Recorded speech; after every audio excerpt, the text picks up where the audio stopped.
Hi guys, good afternoon. And today's video is all about pag-aayos ng gripo, sirang gripo po natin. Ito po ay dapat nating palitan kasi wala na pong handle ito.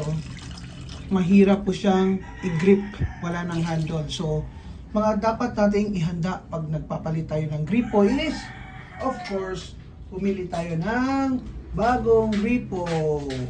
And of course, yung mga equipments natin na pwede natin ihanda is the adjustable wrench and the vice grip. Alright, ito pong adjustable is yung gagamitin natin sa pagkuha ng gripo.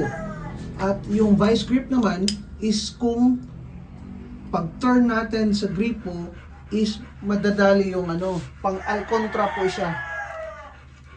Pang-alcontra po dito, kumbaga, sa mismong connector.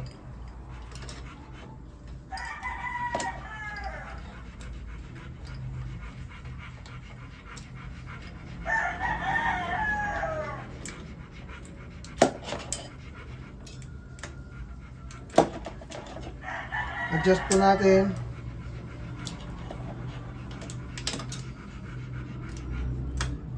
Yun. Pang-kontra po siya dito sa gagawin natin. Para makuha yung gripo. Yun. Alright. Kontra natin. And before natin tatapusin yan, dapat nating lagyan ng Teflon. Ito po yung Teflon.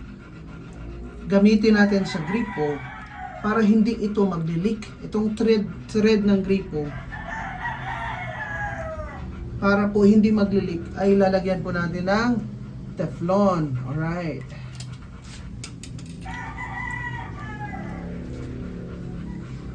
Yun Teflon.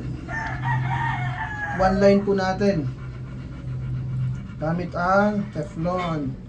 Para saan yung Teflon? Para hindi magli-leak ang water. Alright, simple lang po.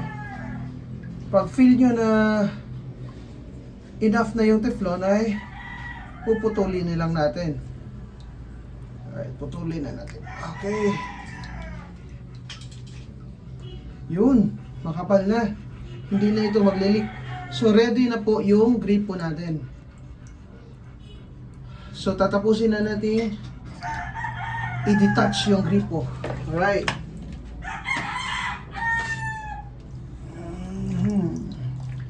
Yay! Detach na po yung sirang gripo natin. Ayos. So, install na natin. Pwedeng kamayin sa una, pero kailangan ng adjustable on the ending part. Alright.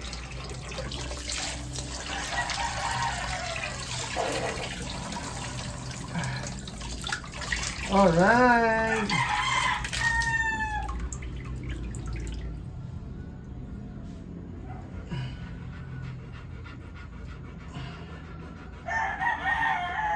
Kailangan po natin ng adjustable.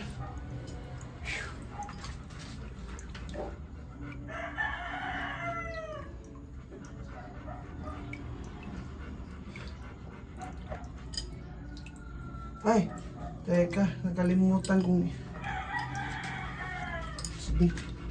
ito, dito natin i-turn.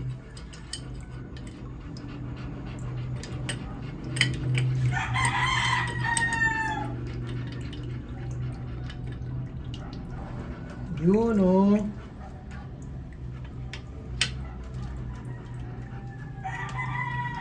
Hinay-hinay lang po tayo. Baka mag-leak.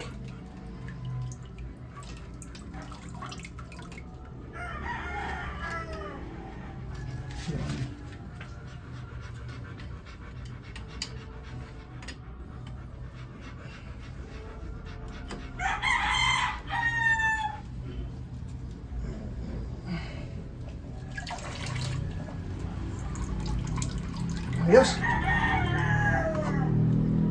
Ano na? Skip na. Ayun. Successfully done.